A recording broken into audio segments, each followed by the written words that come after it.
Good evening, ladies and gentlemen, boys and girls. We've got a few people tuning in already. Thank you very much. Welcome to the latest episode of the Hard Compound Live. For those of you who don't know, my name is Rich and I run the Hard Compound. If it's your first time tuning in, thank you very much for coming on board. Much appreciated. You're very welcome.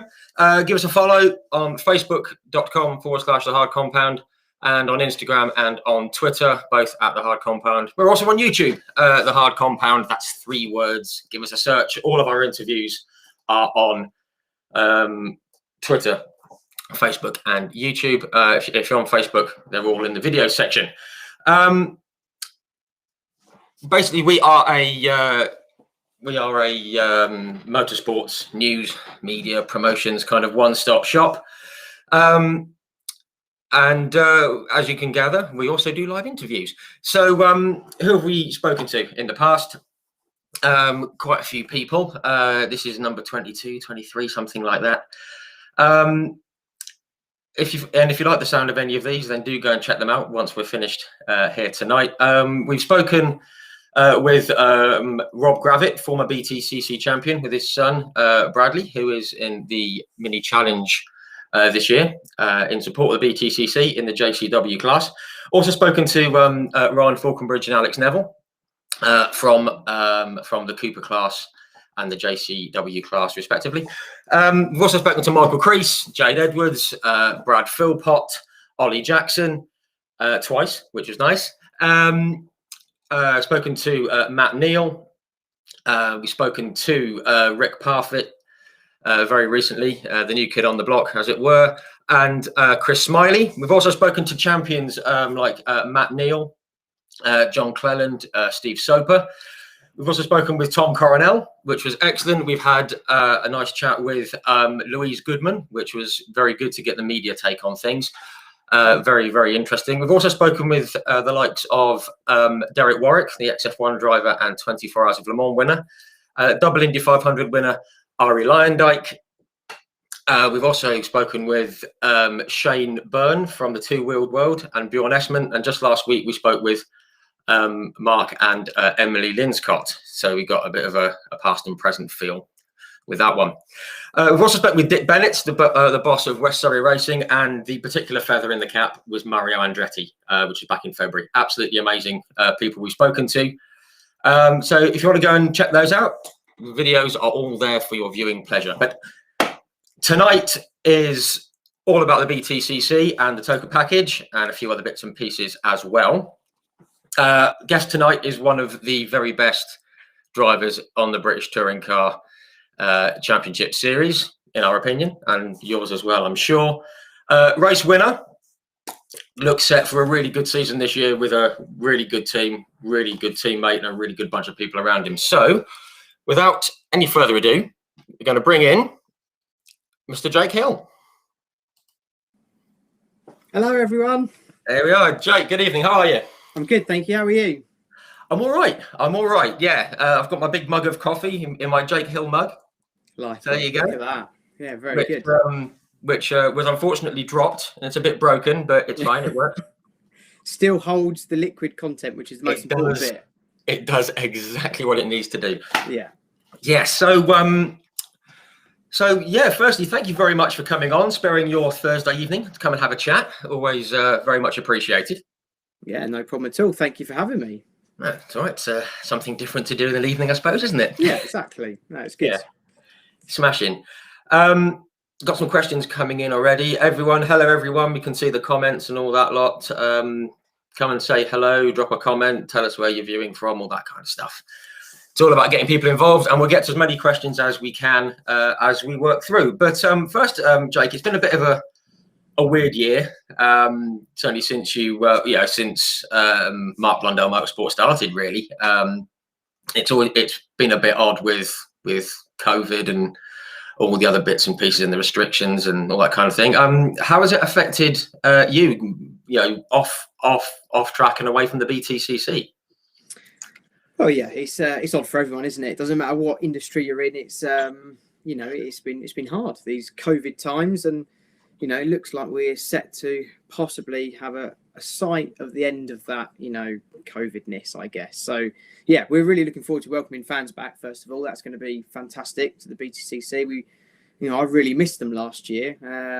You know, at first, you know, it was like, oh, no queues to get out of the circuit on an evening and, you know, stuff like that. But really, you know, we really did miss having the fans there. But yeah, other than that, life's been treating me quite well, I think. It's looking forward to a new year ahead. You know, lots have changed. I've moved sort of teams, sort of not. Still MB Motorsport, but we've switched to Motorbase now, running the Ford Focus, which is very, very exciting and a totally new car for me. But yeah, on the whole, just really excited to get going now. Yeah, absolutely. Yeah, that's sort of good to hear. I think you speak for all the drivers and all the fans. I think we all want to just get back to the track and do what we love doing. Obviously, you mentioned you know, the new car and the new team this year. Obviously, we're going to come to that very shortly. You mentioned that you missed the fans there, and obviously the fans missed being trackside. Was it? Yeah, did it make a really big difference? The fans not being there, did it just feel really odd compared to what you used to?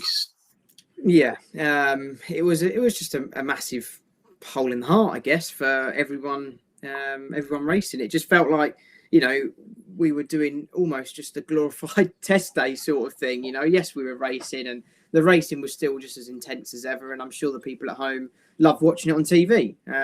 But at the same time, yeah, I mean, I had 6 podiums last year with the Honda, which was fantastic. And every time we got on top of the podium, you know, I'd look down and there'd be just like, you know, 10 people going, yeah, well done. And I'm just like, it's nice, but at the same time, you know, when you've got all the fans there and people, you know, cheering you on at the side of the circuit and banners up and all sorts, you know, it really makes it. And it's nice to have not just the fans, but also all my partners and sponsors along to enjoy the day as well.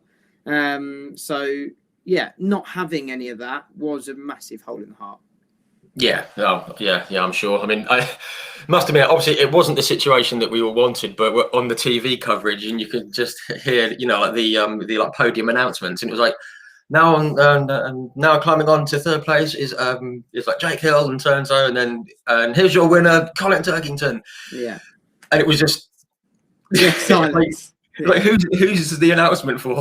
Yeah, I know. But no, it's all part of the fun. It's all part of the you know, the protocol. But yeah, hopefully we'll all be back very, very soon. So fingers crossed. Got a few questions coming in about your thoughts and your hopes for the year and the car and all that kind of thing. We've mentioned about the radio controlled cars. Yeah, the RC cars. Someone's already spotted them. It is a lovely collection. We are going to come on to that, guys. Yeah, absolutely. But what we like to do in these chats, we just you know, rather than just talk about, you know, what's going to happen in the next sort of year or so, we like to sort of start from the start, really, and just a bit of a casual chat, really, have a laugh, few stories, all that kind of thing. Yeah. This might be a silly question, but you know, not everyone knows. Oh, hang on a minute, I think Jake has gone. Bear with us one moment. We have lost Jake Hill. His internet connection might have gone, so I'm just going to vamp for a while. Excuse me. I don't know if you can see that. That's last season's Jake Hill mug, courtesy of BTCC Blueprints. Very, very good bunch of people. Yeah, someone's just commented that he's got bored and left. maybe decided it wasn't for him. But yeah, so yeah, that was BTCC Blueprints. All good. Just seen Henry Clear. He's got his own like communications company. He's just commented saying that we can help him with that. We'll have to see. I'm just going to dig up my phone in case he sends me a message. But yeah, so apologies. Jake appears to have left the building in true Elvis fashion. Oliver Taylor said, "Sing us a song, Rich." That isn't going to work. And oh, hang on, Jake is back. Jake is back. There we go. Press the button. Sorry, I don't know what's happened. It just died. I was going to say, yeah. Have you plugged it in? Is it? No, the laptop stayed alive. For some reason it lost connection. So it just went. Yeah, I do apologise. Carry Yeah. on. Well, we've got a comment here saying that you got bored and you're going to play with your RC cars. Sorry. That's got Yeah, to be a go record. for It's it. been 11 minutes.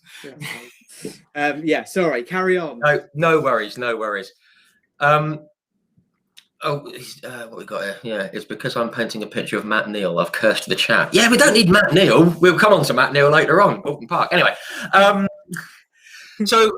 yeah, it was. As I said, this might be like a silly question for those of us who do know, about your dad, who was a pretty decent peddler back in his day. But is that where the love of motorsport started? Was it just your dad and for as long as you can remember?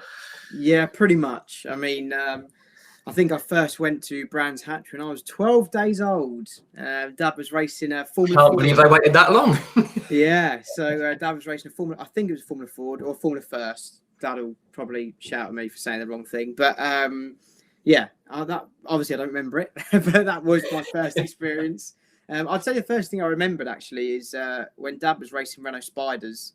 I think we're at Thruxton, and I was about 5 or 6, and that was my first memory really of watching Dad race. As he sat me on his lap on the way back from the parking lap, and I steered the little Renault Spider back to Mardi Gras, which was the team we drove for, and it was really cool. That was my first proper memory of going to watch Dad race, really. So, but yeah, 100%. That's where the love started, and then really, I guess where my motorsport career kicked off, and this totally involves Dad. I mean, pretty much my whole career definitely involves my dad. But when Dad got the job to commentate for ITV, or Motors TV as it was to begin with, but it all became the same thing, ITV, I'd come along with him. So I was about 10, 11 when I first started coming along to the races with Dad. So Dad would obviously be commentating for the weekend, and I'd come along and just to enjoy it, just to be around the racing and not be sort of stuck at home bored with Mum, I suppose. But I just loved it. Obviously, I wanted to be around racing cars all the time, and Dad got me a job as a wheel washer and a car cleaner for Redline Racing, which was a Carrera Cup team. Yeah. Still performing at the highest level, of Porsche Carrera Cup to this day, and running reigning champion Dan Camish again this year on his return. Of course, of course. This is really where my racing career started, because from that, I worked for Redline for about 3 years, just at the weekends, washing wheels and all that type of stuff.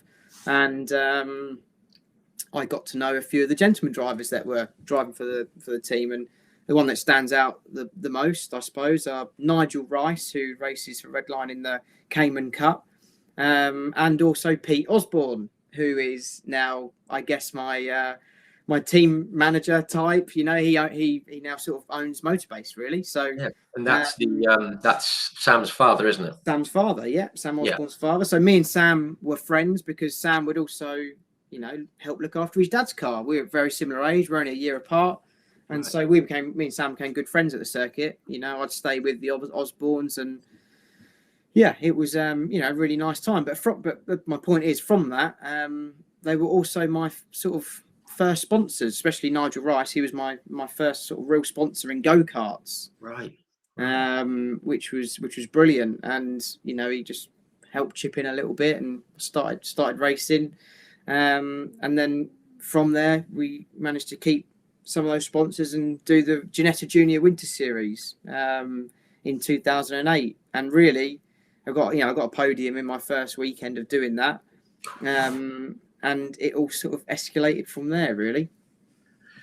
It's not a bad start, No. Obviously, you did karting for a while, and I had some success doing that, wins and championships and whatnot. I mean, at what age were you when you thought, one, this is something that I want to do full time, and two, this is something that I really can make a go of? Because obviously there's that issue of getting sort of backers and things, which you had from quite early age. But when did you first think, this is something I want to do and really do it properly? It was probably after that Winter Series in Ginetta Juniors. Karting was good fun. We didn't do it for very long. It was only for a year. But once I got into a car, I really felt at home. I didn't feel massively at home in a go-kart, to be honest. They were great, and I really enjoyed my time doing it. But it wasn't until Ginetta Juniors where I found my feet, and probably became quick enough, to be honest, to do the job and get the job done. And look back, probably 2010 was actually, apart from touring cars of the last 2 years, I'd say it's actually probably my funnest season racing ever. Not because of the wins and the near championship, but it was just a great series. It really, and it still is this day. And I'm proud to look after a few of the kids that do it today. But I mean, it's such a brilliant stepping stone. And at the end of my time in 2010 with Ginetta Juniors, that's when I thought, I really want to try and get to touring cars, try and get to GTs, try and make a go of it, and here we are. Very lucky indeed. Yeah, absolutely. And you touched on it being a great stepping stone for drivers coming through, that first sort of step into like the tin top world for most, from karts. Obviously Lando Norris went in a slightly different direction, and not sure what happened to him. It's about time he did something, isn't it? But I'm just looking back over like your record in the Ginettas. I mean, you had was it 2009 was the full Ginetta Juniors? Was it 3 wins, 5 poles, 5 fastest laps, 5 podiums, and you led every race, which is pretty good. I mean, that's not bad as a year goes. Just want to quick nudge on 2009. That wasn't, you didn't do the full season there. Was that an issue was it just finances and things? Completely.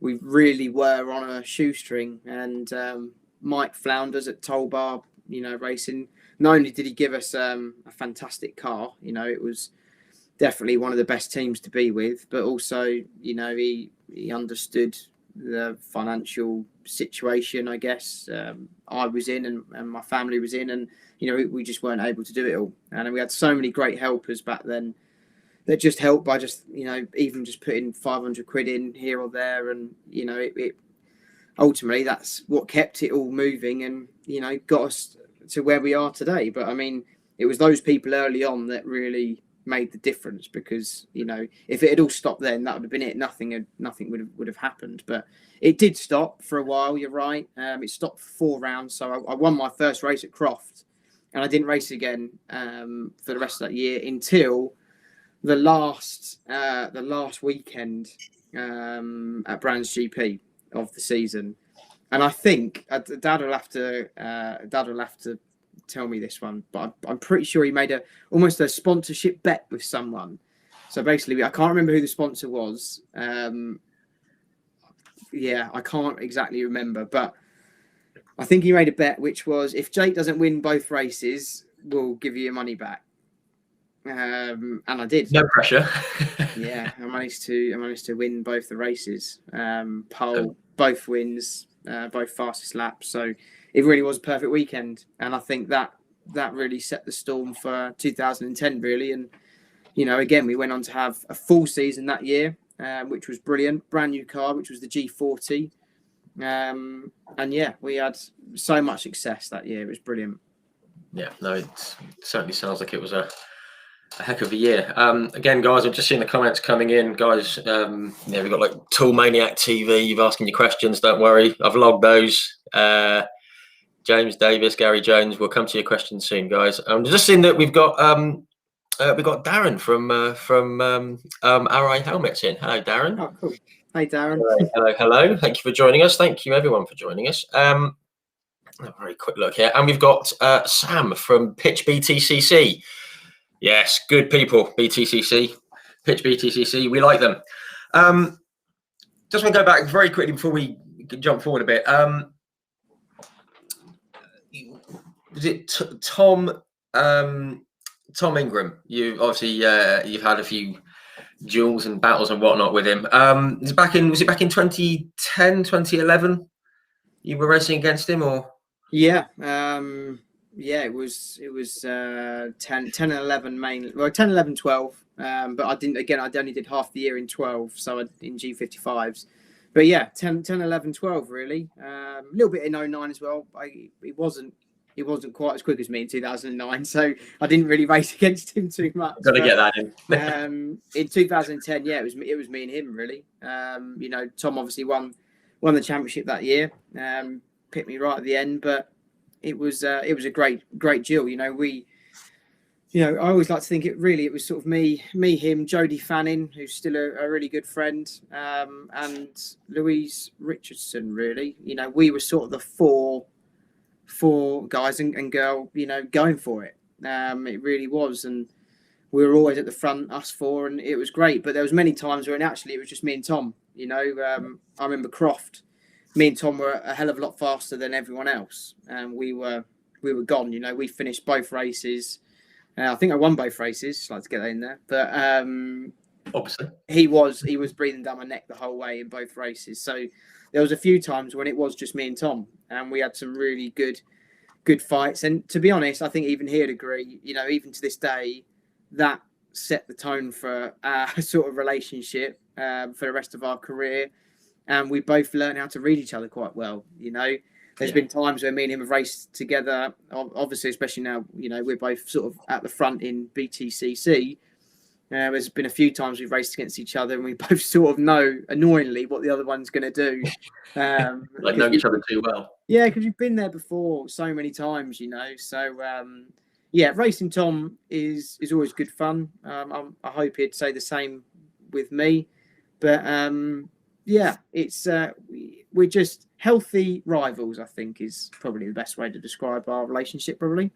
Yeah, which is just fair enough. Everyone needs that in life and whatever you do. So that's that's all good.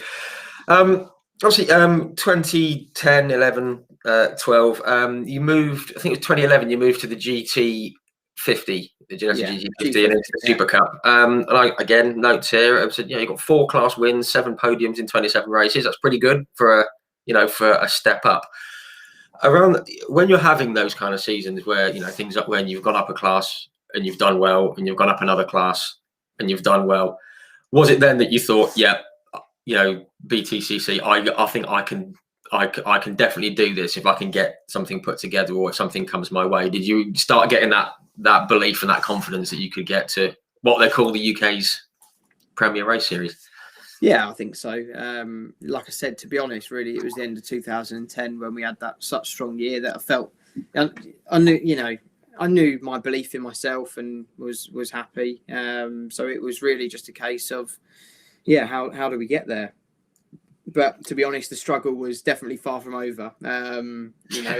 It continued, and if anything, it probably got worse, especially in sort of 2013, 14. But coming back a bit, 2011 was still a good year in G50s, and so was 2012. Really, both driving for Tolbar, still the team I drove for in juniors. So it was a good time, but not as fun, to be honest, as the juniors in 09 and 10. Really, though, they were good cars. They were good GT4 cars, especially the G55. It still is a fantastic GT4 car, But it was really just a stepping stone for me to get into faster cars, and sure.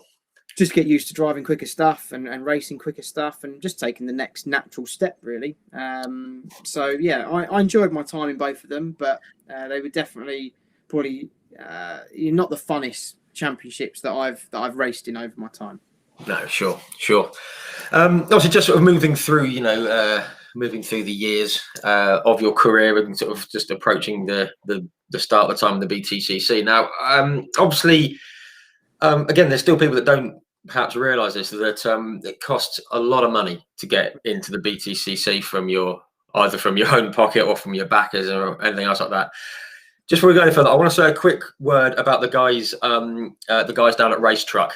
Down at Andover. Obviously, we met through them, didn't we, back at the Autosport show last year, when everyone was expecting. 2 years ago now, wasn't it? It's ages ago. And when everyone was expecting to have a nice normal year of racing, and that suddenly went down the proverbial. But the guys at Racetrack, I just want to say personally, I mean, they were the first company to show any interest in the hard compound, and obviously we ran their competitions for them, including a cardboard cutout of your good self, which is that one. Just a quick word about those guys and what they do, because you're a brand ambassador for them, aren't you? Yeah, for sure. You know, Racetrack and AKFS are, you know, a massive part of my journey now. They have been for the last 3 years, really. Ian and Matt from Racetrack, you know, they came on board midway through 2019. Snetterton, I believe, was their first round, partnering up with me. And yeah, I mean, they build some fantastic vehicles. You know, a lot of their stuff's bespoke, and obviously the Racetrack concept is brilliant for anyone, you know, carrying any manner of race car or track car, or, to be honest, any car. You know, it's a great car transportation vehicle, really, and very bespoke, really nice inside. Definitely, I'd happily spend the night in one. They have nice bed and, you know, cooking stuff and all that. So yeah, it's an awesome bit of kit, and one that I'm, you know, very proud to be a brand ambassador for. Absolutely. I mean, I've had a quick look around one of their vehicles, and it's amazing. I think they had a BMW. Was it the old M3? I think they had of the sport. That's Ian's personal car. Yes. He's got an E30 M3, which he cherishes very much. So yeah, it's a lovely bit of kit, and it fits just perfectly in the back of that Racetrack. Yeah. Which is a great thing, you know, and obviously their slogan is like "no need to tow," and it's just, yeah, it's a fantastic bit of kit. So if you've got a racing car or any car, have a look at Racetrack, because Yes. you know, they're amazing bits of kit. As you say, they're bespoke, and they're and they're really great people. And from personally, thank you to the Racetrack guys from me as well. Some guy called Simon Hills just put a question. We'll come to that later. I don't know who that is. No, I've never heard of him. BTCC, obviously this is what most people have tuned in for. It's only been a half hour wait, not too bad. You made your debut at Croft. Croft seems to crop up quite a lot when we look back. Firstly, how did that, because it was just that one event at Croft, wasn't it, with the guys at Motorbase, I believe, in for Liam Griffin. Firstly, pretty good team to start off with, and do you always seem to go well around Croft, and how did it come about? That yeah, really interesting one, really. I mean, it all came about. I mean, Dad had known David Bartram, and got to know Ollie Collins from Motorbase. Obviously, David started Motorbase and owned it right up until the beginning of this year. Before Pete took over, but yeah, David gave me my first chance, really, and it sort of came about because they knew Liam Griffins obviously was having another child, and he was obviously competing in BTCC at the time, and there was a pretty good chance that when the baby was going to be due, it was possible, obviously, that he would miss a race at some point in that mid part of the season. Right. And so I actually did a shakedown in the car a couple of weeks prior to the time for the round before it was, before I actually did the event, just to get used to it, just in case, because I was just the reserve standing. I can't actually remember how it all came about that I would potentially get the chance to do it. I really can't. To be fair, I did a test for them at the end of 2012. I think that was probably it. So they thought, well, Jake would be the best stand-in if Liam couldn't do it. Okay. So yeah, Liam, I guess fortunately for me, had his baby, or literally a couple of days before Croft, and he said, oh, I'm not going to do it. So yeah, David got me in. So it was amazing. It was very last minute, but we managed to make it happen. And yeah, wow, what an event. And Croft, yes, getting back to Croft, I love Croft. It's a place close to my heart. Got my first win there in 2009 in juniors, and I've always gone well there. I really have. I don't know what it is. Even testing the Focus, this year's Focus, tested there a couple of weeks ago, and sorry, the cat's just jumped up. Yeah, and even just then, it was going very, very well indeed. So really enjoyed enjoy going around Croft, and it has always definitely been a good place in my heart. But that first weekend with Motorbase, what a fantastic team to start with, and what a fantastic car to start with. It was right at the end of its Super 2000 life, really. The NGTC had just come in. Yeah. But it was still a fantastic car, and yeah, I managed to win the first race for Jack Sears. So brilliant. Yeah, that's pretty much all you could ask for, I guess, isn't it? I mean, going in their first race and being, top rookie, I suppose. The goal was for Liam's sake more than anything was to just take away points from the other S2000 cars. That was it. I had a job to do, and that was, don't just enjoy driving the car. You've got to try and take away some points from the other guys, because at the end of the day, Liam's fighting for the S2000 championship, Jack Sears championship as it was then. And so, that's my job. I've got to try and take some points away from him. Yeah, brilliant, and you certainly did that. And just from the car itself, I mean, probably saw we put a little thing up about your favourite Jake Hill car, and that got a lot of votes. And I'm not surprised. It's a smashing looking car as well, really smashing looking car. Yeah, it actually looks fairly similar to the Motorbase cars this year. Of Sam Osborne and Anthony. It actually looks fairly similar to those. So great livery. And like I say, for me, it was a dream weekend. Yeah, and obviously went very well. You also did the final round that year for Rob Austin. Yes, Rob Austin Racing in the Exocet liveried car, which is still one of the coolest looking cars we've seen. How different was that car to drive to the Focus that you'd? Well, weirdly, obviously massively different to the Focus, but you've got to remember at that time, that was 2013. I'd just come out of a GT4 Super Cup car, a G55 Ginetta. Very similar, not fairly heavy, 1,200 kilos, same horsepower, 400. So really, it was a fairly similar thing. And at that time, I was really used to rear-wheel drive because that's all I had done. And so jumping into that Audi for the last round at Brands GP, it actually felt really good. Felt really, really close to home in lots of ways. So, yeah, we got on all right. I can't remember we qualified. I think we qualified 10th, something like that. I think, could be wrong, 9th or 10th. And yeah, we were in for a really good day, but it rained, and the front-wheel drive cars at that time were a lot quicker in the rain. Well, to be fair, they still are now today. The front-wheel drive car, when it's heavy rain, it always proves to be the better car over rear-wheel drive, really. And yeah, we really struggled. We got turned around by actually my teammate Ollie Jackson. Now, God damn it, Ollie! Ollie, come on. That sort of ruined the day. You know what it's like. If you have a bad first race, it sets the tone for the rest of the day. Yeah, sure. But we came back throughout the day. We had some really good races, and yeah, it was just a great experience. It really was. And yeah, in terms of getting used to the car, to be honest, it was pretty easy. Just jumped in it and got used to it. I think if you're if you are a good driver, you can pretty much jump in anything and get close to what the ultimate pace is. No, sure.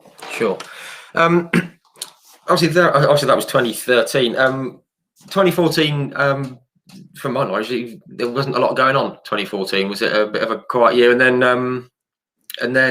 was it you came into 2015? You did a bit of GT racing in the Porsches with AMD tuning. Was that something you enjoyed?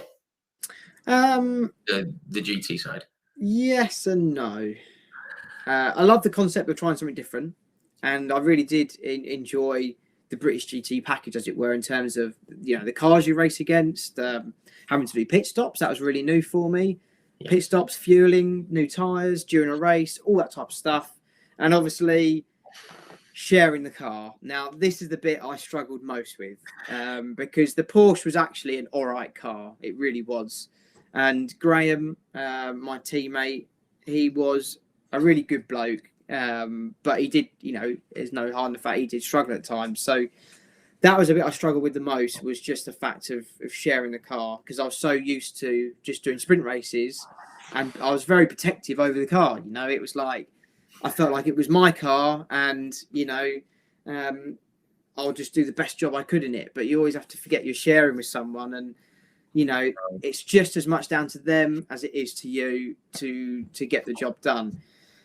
And yeah, we had good fun in a few races. We really did. And the best one by a long way was Spa. Not only because it was the only one we got a podium in, and it was actually my first time. That's the one thing I do share with my dad, in that the first time he raced at Spa, he got the podium, and the first time I raced at Spa, I got the podium as well. Excellent. So that's cool. And Graham, that was Graham's favourite circuit, my co-driver. So he was really good around there, to be fair to him, and we lucked out a little bit with a safety car in the middle, and we had a great race, and we managed to stick it third. So it was a really awesome weekend at Spa. But so yes, I did enjoy it, but at the same time I struggled with lots of elements of it, only because at heart I'm probably a sprint racer, you know. Right. And I think, you know, if I were to do it again, I don't know, I'd probably just want a better package in general, you know, and sure, have a proper fair go at it. So my time in GTs, I would say, probably isn't done. I'd like to go back to it at some point in my life, you know, for sure. My massive motorsport aim is to win, well, not win, but to do Le Mans. Obviously, you'd love to win it. Yeah. But Le Mans, I have to do Le Mans in one way or another at some point in my career. So I definitely not crossing out the GT and endurance world, because once my time is done in touring cars, which it will be at some point, I'd like to give it a good go. Oh, we might have to have a word with Mr. Parfitt about that. He's done okay, isn't he? He's been all right. Just seen that Nigel Hardcastle was just put a comment in saying that Sam Tordoff has said that he likes British GT but wasn't a fan of the sharing either. So yeah, you're not alone. And while we're on the subject of Sam, obviously we all know what happened just before Knockhill, and you know, it's been a bit quiet on that front, and we are all still very much thinking of him and Georgie and what happened to them. So you know, I've been not quite the same situation, but a certainly similar one myself, and yeah, wishing those guys all the very best, and hopefully see Sam back soon. Absolutely. I actually saw Sam, just whilst on that subject, saw Sam at Goodwood for the Speed Week. It was really nice to see him and have a catch up, and you know, just enjoyed racing, really. You know, he was racing at Goodwood, and I was with the Skyline, so it was really nice to see Sam again. And yes, I totally join you on that front in wishing Sam and Georgie all the best. And I do believe I think they have a little girl now. So I'm so over the moon for them both. Oh, that's fantastic news. I didn't know that. That's absolutely brilliant. Again, similar to what happened with us. We've got 2 little girls now. So, but yeah, and we hope to see Sam back in the BTCC at some point if he fancies it. So that's excellent. And you mentioned Goodwood. We're going to come to Goodwood very shortly. Seeing a few questions coming up. Loads of questions coming up. We're going to come to them, I promise. Obviously, racing in the GTs was with AMD Tuning. And then at the end of that year, you did the final 3 rounds with that team in the BTCC. Obviously, was that just was that a little progression with an eye on something in the future, or was it just at that time it was purely I don't know what happened with Nick Hamilton. He was in the car for the year, but he just didn't do the last round. So Sean said, do I want to do it? And I was like, of course I want to do it. You know, I'd love to do it. And so again, Sean really was the driver behind it. He made it happen, made it work.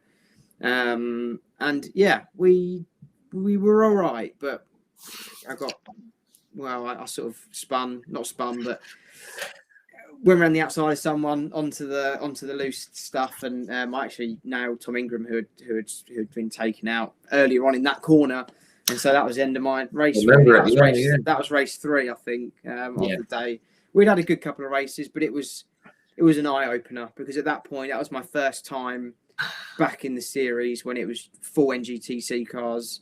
And the game had moved on massively. You know, the touring car grid was a lot tighter, a lot better cars, better teams, better drivers, and it was a real kick up the backside, I think, to realise that actually, you know, if you're going to do touring cars, you've got to be in the right equipment to make it all happen, really. Yeah, sure. That was 2015. 2016, you got it's the first of your sort of full season drives, I guess. And that was it was at the time, it was RCIB Insurance Racing, various different names. I'm right in saying it's basically Team Hard, isn't it? Yes, it was. Yeah, it's Tony Team Gillum. Hard. I thought it Yeah. was. I had to just make sure I wasn't going to ramble on about any kind of nonsense. How did that sort of full season come about? Because that was in the Avensis, which was at that time it was sort of in the middle of its kind of life, wasn't it, in the BTCC? Yeah, for sure. I mean, it's it's an interesting one, really. I mean, to be honest, Tony just contacted me and my dad, and said, "Will you come in for a chat?" A couple of options potentially, and pretty much, well, we managed to get enough sponsors to make the deal happen. And we were very close to Sean, because obviously we'd done British GT the year with him before, and Sean is first and foremost a massive friend of ours. Of me and my dad, especially Dad. So they've been friends for years and years and years, and he had a very close eye on everything I'd done. So it was hard. To be honest, I wanted to drive for Sean in 2016, but he had other people in the car, and money-wise, we couldn't make it happen. So he said, go for it, go with Tony, make it work, and we did. And it actually, we had a couple of really, really great sponsors that stayed with me for a long time. Richard Wheeler, John Miskin. John's been with me from 2010. He was my longest-serving sponsor, John. So John was a massive part of it all. As well as Richard, really, and together they were fantastic sponsors and friends, most first and foremost. So that was brilliant. And they really made it happen, to be honest. A few other sponsors as well came on board, and people we kept, and we managed to make it work. But it was good. It was nice to do a full year of touring cars. The Avensis wasn't the best car, and Team Hard weren't the best team. But it was a seat in the British Touring Car Championship, so it was brilliant to get in, and it really is key just to get into touring cars in order to then make yourself known and progress further.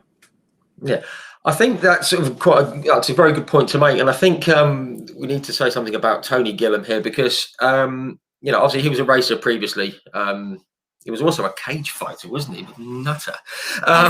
Yeah. But he has been very good at getting people into seats with Team Hard. I think the most recent example of that is obviously Michael Crease. He seems to crop up in every chat. Yeah. But he has a habit of that, trust me. Yeah, he just turns up everywhere, doesn't he? Just a quick word on Tony, because I mean what he's done with Team Hard, and obviously they're in a multitude of series now. They're in the Carrera Cup, and they've been in Ginettas, and they've been ever. I mean, he does an amazing job getting bums in seats, doesn't he? Well, yeah, I mean, I can't knock him for his courage to, run as many things as possible. Yeah. I think in some aspects that's probably what hurts him. He's probably maybe running too many stuff, Could be, But at the same time, yeah, you got to admire him for everything he's done, I suppose. Over the year, it's sort of awkward because obviously we split our ways in 2018. So yeah, it's. Me and Tony probably aren't on the best terms, but at the same time, didn't realise. Okay. Yeah, but at the same time, I admire everything he's done, and at the end of the day, he did get me into touring cars, so I can't knock him for giving me that seat. No, sure. So I mean, you had a few years with the team. Again, just got some notes. Obviously, 2016, consistent point scoring. You had a 5th at Silverstone, 6th at Croft, 17th overall. Stayed with Tony for 2017 in the CC, which has just been retired. Thank God for that. It's amazing how many people say that, saying it's a couple of years too late, maybe. But obviously, I don't know. Just looking from the outside in, but I think they've certainly got a better car on board this year. Yeah. Again, 2018. 2018, you had first podium in race 2 at Brands. And I think I just got on my notes here. It was also, I think it was the team's the first independent win. Yeah, possibly. Which is a nice thing to have. Yeah, I know the team had a second place with Jack Goff in a wet race at Brands GP, I think. I can't remember what year it was, but yeah. It was first podium for them in a long time. We managed to get at Brands, and Yeah, I mean that was a great experience. It was awesome. Of course it was. Any time you get your first podium, doesn't matter what team it's with, it's a fantastic experience. And we'd worked really hard, and to be honest, it was sort of my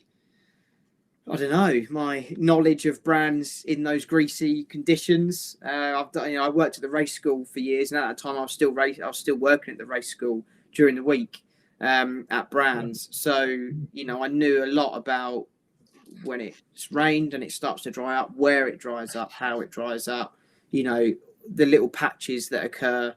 So I was really clued up with, when it's those drying conditions, when's the time to go to slicks.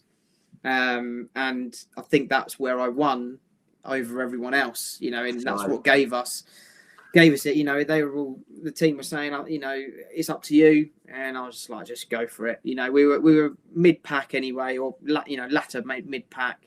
I thought, the worst that can happen is you're just going to end up in the gravel, or you're going to finish a bit further down, so you might as well roll the dice.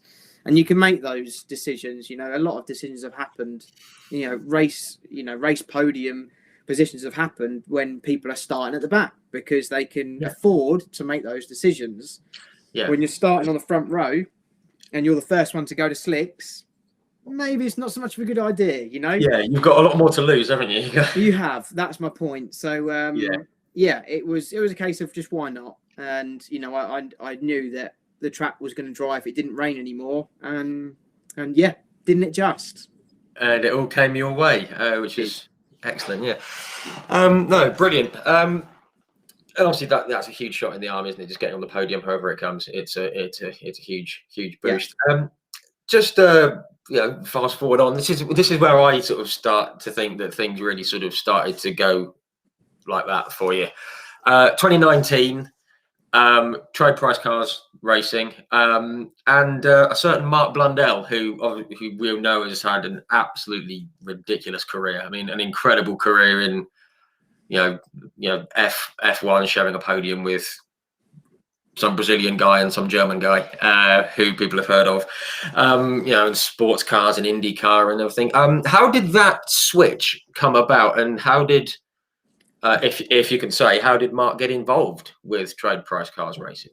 Yeah, well, obviously, for 2019, I wanted to start fresh, and it was natural, and Sean wanted it more than anything, and I wanted it more than anything to return back to AMD Tuning. So we did, and obviously Dan Kirby from Trade Price Cars had got involved with Sean and set up Trade Price Cars Racing. It's side of AMD Tuning. AMD had bought the two Hondas from Eurotech, and so Dan could have the Audis pretty much, and that was it. Okay. So the talks came through Sean. I knew Dan anyway from my time at Team Hard when he sponsored Team Hard, and it was a perfect match, really. We managed to get the money together to do it. And it was great, and I totally agree. This is where it all started for sure. And it's a massive thanks to Dan and to Sean. Obviously, I still get on very, very well with Dan. I massively respect everything he helped me do and get me into that seat in 2019 along with Sean. But yeah, the whole Mark Blundell thing. Wow. I mean, when I heard that Mark Blundell might be my teammate, I thought, have we got the same person here? Because if it's who I think it is, surely not, kind of a type little moment. Bit. But then, the racing driver side of me thought, well, if I can beat Mark Blundell in the same car, in the same team, surely that's got to be a really good thing for me, And I think it doesn't matter who you are, if you're sharing with Mark Blundell, that's got to be your aim, is to try and beat the Mark Blundell, And it turned out, me and Mark became really close friends more than anything. And he helped me with lots of other areas, I mean, I think even he admits I helped him with the driving bit. He was so out of his comfort zone with a touring car. He wants slicks, wings, downforce.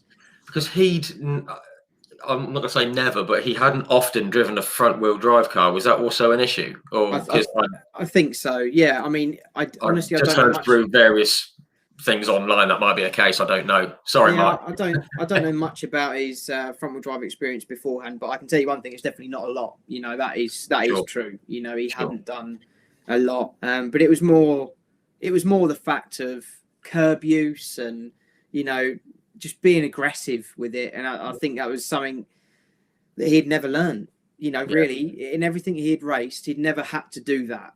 It And was so always nice and clean and nice and clean, precise, perfect cut Formula One driver, you know, and Yeah. Le Mans driver, because they're all massive aero, very fast, big tyres, and you've got to keep the car flat, you know. And with a touring car, it's just about getting a lap time out of it. So you sort of Yeah. take what you need to take to get that lap time. Sure. And that's where he initially struggled, for sure.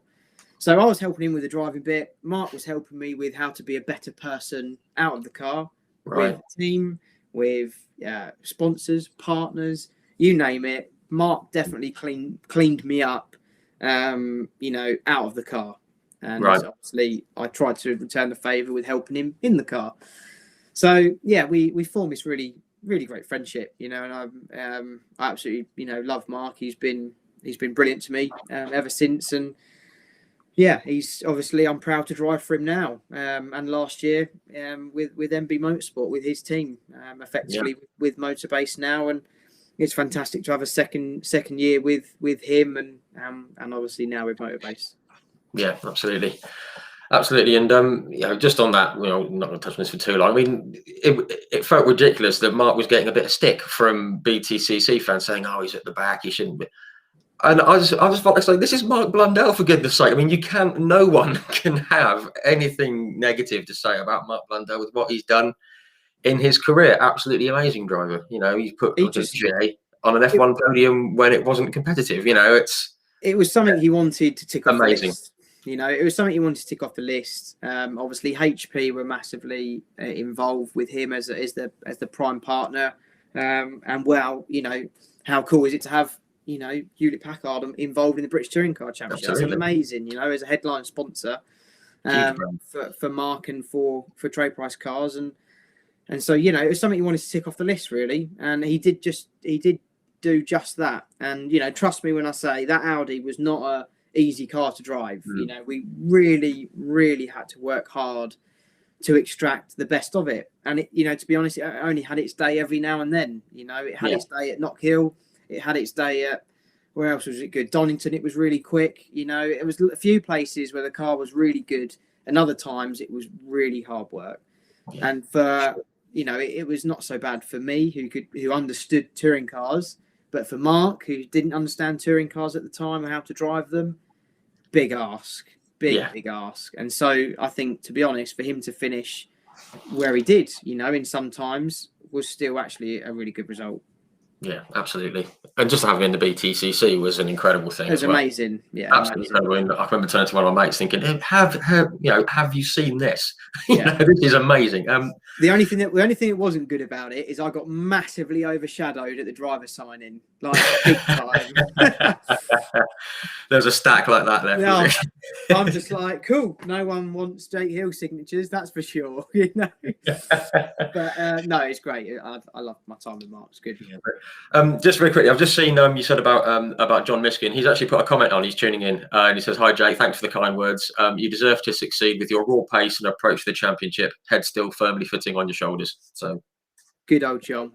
Yeah, he's like my second dad. Bless him. I love him to bits. Good man. You mentioned about the Audi very briefly. That ties in with the question I've just seen from Paul Turner. We'll get to your other questions as well, Paul, soon. It says, now the Audi's gone, was it as bad as all that? Because you seem to gel with it better than anyone else.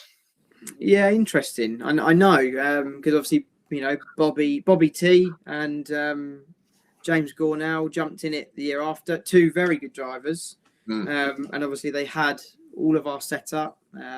Chaz was still, Chaz is the engineer. He was still, you know, the main engineer on that side. And yeah, I think that, to be fair, we got everything we could out of that. And obviously I was driving the absolute wheels off it. I'd like to think I was making the difference. But at the same time, the year after 2020, when I moved to the Honda, all the cars had moved on. You know, the new cars were coming in, the Corolla, the 3 Series, all these types of cars were coming in, Infiniti, you know, and it really upped the speed of British touring cars. Right. You know, even my FK2 Honda, which was the best front-wheel drive car of its generation, was falling behind. And that's when you know everything is moving forwards. So the gap really between the Honda and the Audi didn't change, but everyone else jumped Took that next level, which is why it was so crucial for us to unfortunately get rid of the Honda for this year and move on to the Focus, because everyone had just jumped that next level. Yeah, sure. I just seen a comment come in from Kelly Bonner.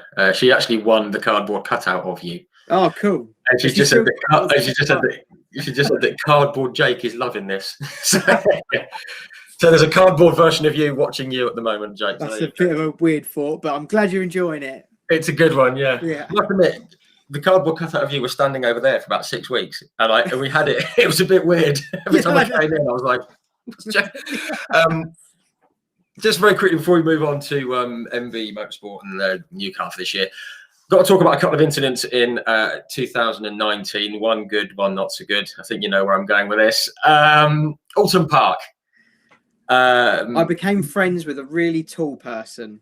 Yeah, there was a really tall guy saying lovely things to you. Obviously, people who are tuning in, they're going to know what happened. But obviously, you were. Was it in the third race of the day? Yeah, I'd got reverse grid pole. It was reverse grid pole, and you were leading. But obviously, Matt Neal was, pounding around doing what Matt Neal does, being very quick and very good, and knowing, sort of knowing what he's doing, having done it once or twice. And then there was the incident. It was Old Hall, wasn't it? Just after Old Hall, he had gone by, hadn't he? Yeah. So I mean, that was one of the places we really struggled with the car all day. So to be honest, to stick it inside the top 10 for race 2 to then get reverse grid for race 3 was a massive shock, to be honest. And when we got pulled, it was a bit like, Christ, like what are we going to do? Because we don't know which way to turn with the car to make it work. Was it almost like a negative thought when you're on pole? You're thinking, yeah, Dad. I think everyone thinks when you finish 10th and you've been running around there all day, when you're suddenly pole, I think a lot of people just think, oh, he must be chuffed a bit. I think Bobby had one last year, didn't he? He got pole and he just went backwards with the car, the same car. Yeah, well, I mean, Dad and all the sponsors there at the weekend were like, you're on pole. And I'm like, oh, shit. I'm thinking, what are we going to do? Because we were really slow, to be honest, And so, anyway, we went massively different with the car to try something because it wasn't going to work what we had. So we needed to find something to make the car work better for race 3. And, I actually had a really good start. Me and Matt were pretty dead equal off the line, and we had a little argy-bargy going down into the first chicane, first hairpin on the first lap. Other than that, I sort of not drove away, but had a nice gap for sort of 3 or 4 laps. And it was all going dead calm. I wasn't really being attacked or anything, and it was just a decent start to a race. And I thought, blimey, it's the first time I've led a race in a long time, Sure. But it all comes flooding back, it really does. And then ultimately, naturally, I guess, my car fell away. We started to become slow from sort of lap 5 onwards. And Matt's Honda was staying the same because it's a Honda. And it was very, very good at that time. And so Matt was coming after me then. And, we'd had a really good couple of, good scrap for 2 laps, and he finally got the run out of Lodge, going down to Old Hall, and drew alongside fair and square. He was quite far to the inside, and I thought, right, I'm going to get the undercut, and try and get alongside him again, going down into Cascades, because he went so far to the right. I thought, right, I could have this. And as I went for that crossover, it's almost like his Honda almost stopped in the middle of the corner type thing. I'm not making excuses, but it just wasn't where I expected it to be. So ultimately, hands up. I said that from the start. You know, it is my mistake. I anticipated the car to be slightly further to the left and not quite jack up as much as it did at the apex. But ultimately, it's my decision to judge that. And so, and I guess Matt was probably thinking, if I can just, you know, if he did slow up, he'd just think maybe to stop the undercut. Yeah, for sure. That is probably in his mind, maybe. It's probably his intention, to be honest. But obviously, where, you know, unless you walk Old Alton Park, actually physically walk the circuit, you don't realise how much of a rise there is on the exit of the first corner. Okay. It really does ramp up right at the exit of the corner. And I've literally, the thing that annoys me is I didn't even feel that I'd hit him. The car just veered right. And I thought, oh, Christ, have I hit him? It was that light. Honestly, it really just grazed the back bumper and off he went. Mm. So I was like, oh, shit, you know. Did you then think they're going to have a look at this? Yeah, because I just didn't mean to. You know, it was like, it really was the most unintentional incident I've ever had, probably. Yeah. And obviously I could see the cloud of smoke from him spinning, and then I arrived at the hairpin. And I thought, where's everyone gone? You know, because literally I couldn't see anyone. Yeah, because I was expecting. I was expecting a safety car due to probably an incident of some sort, but there just wasn't one. So we just kept going, and I thought, well, you know, the only thing I can do now is win the race and deal with it afterwards. And then we'll see. Yeah. I can't do anything else. I can't take back time. I can't, you know, I don't know if he's out of the race. I don't know where he is. So it's not like, if he was behind me, I'd just move over, let him go.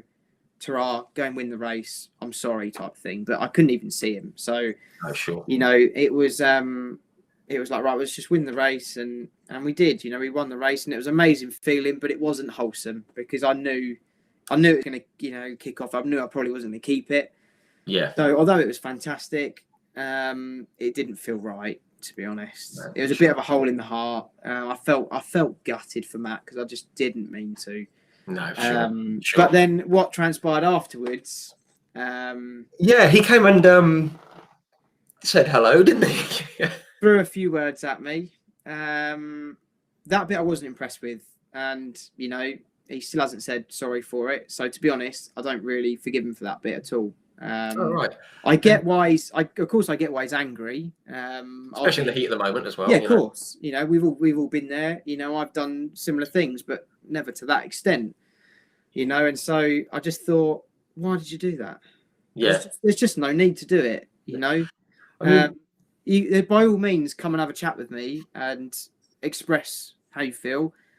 But then, you know, I thought. And in that way, yeah. I'm not impressed. Not impressed. No, and sure. So, and I think a lot of other people felt the same way.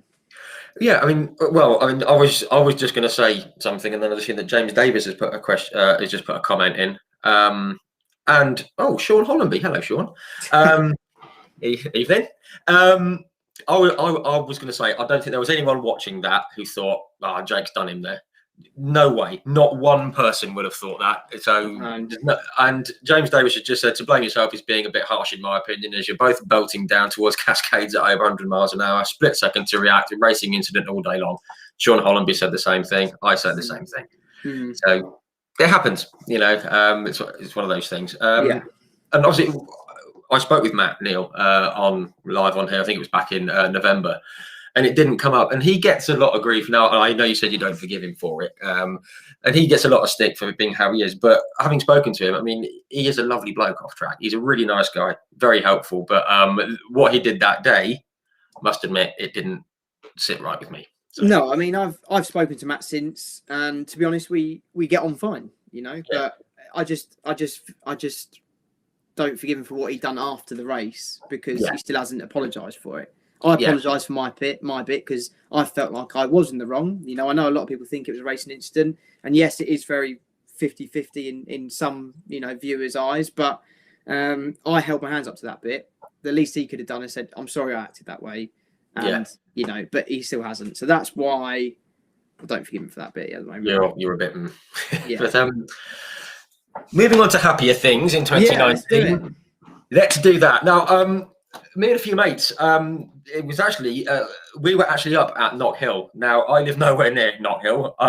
Yeah, we're based in Reading, slap bang in the central south. But we decided to make a weekend of it. We went up, stayed in Edinburgh, went to see some football, went to the Falkirk Wheel and night out in Edinburgh and all that. And we went to Knock Hill on the following morning, and it was, my God, it was cold. Yeah. That morning was freezing. I know I was hungover, but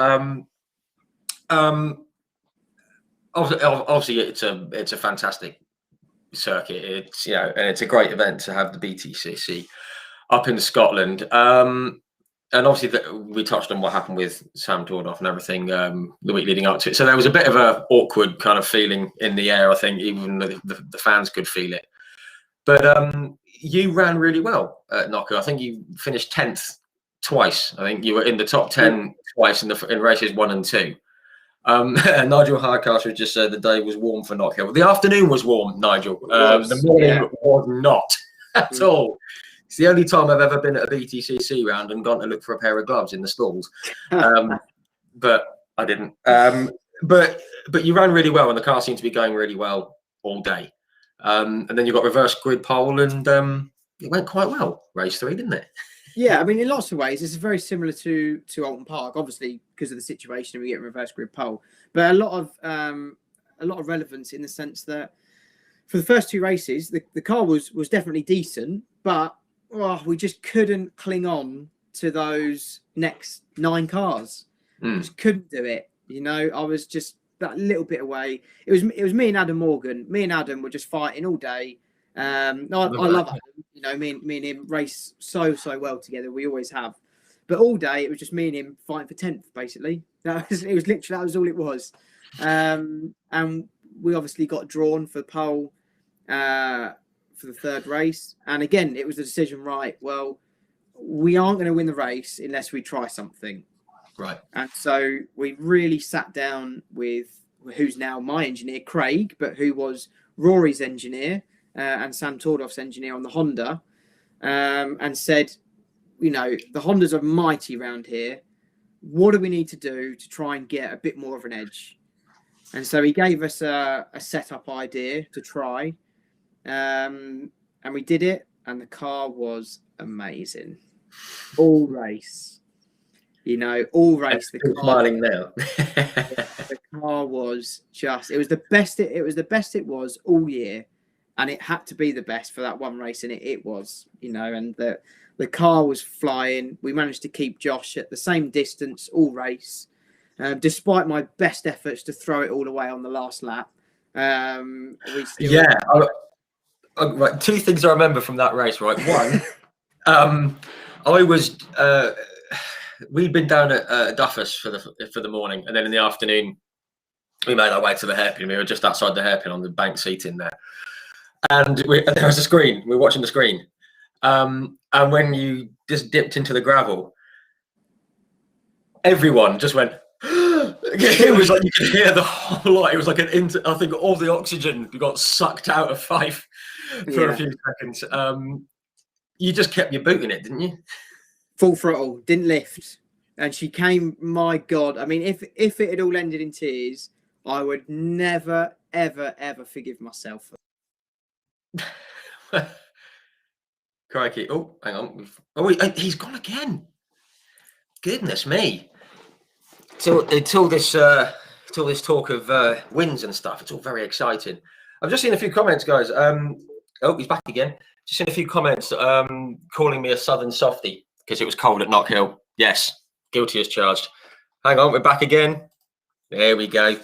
Sorry, I don't know why the internet keeps dropping out. It's all right. Don't worry, when we're chatting to Steve Soper, he was plugging the thing in and out and running backwards and forwards. He was all over the show. So don't worry. So, yes, getting back to it. Where was I at? Sorry, what bit were we talking about exactly? Kept your boot in. You'd have never forgiven yourself. No. But luckily, actually, when we crossed the line and we came in and we did the whole Weybridge thing and everything, and we cleared that, and we got into the Parc Ferme at the end of the race. Even Cook, who had obviously he'd have loved to have won the race, but even Josh jumped out and went, "Oh, I thought you were going to bin it then. I really didn't want you to." He actually said in the interview, didn't he? He said Yeah, he was so like, he said he was every time that he didn't want to win.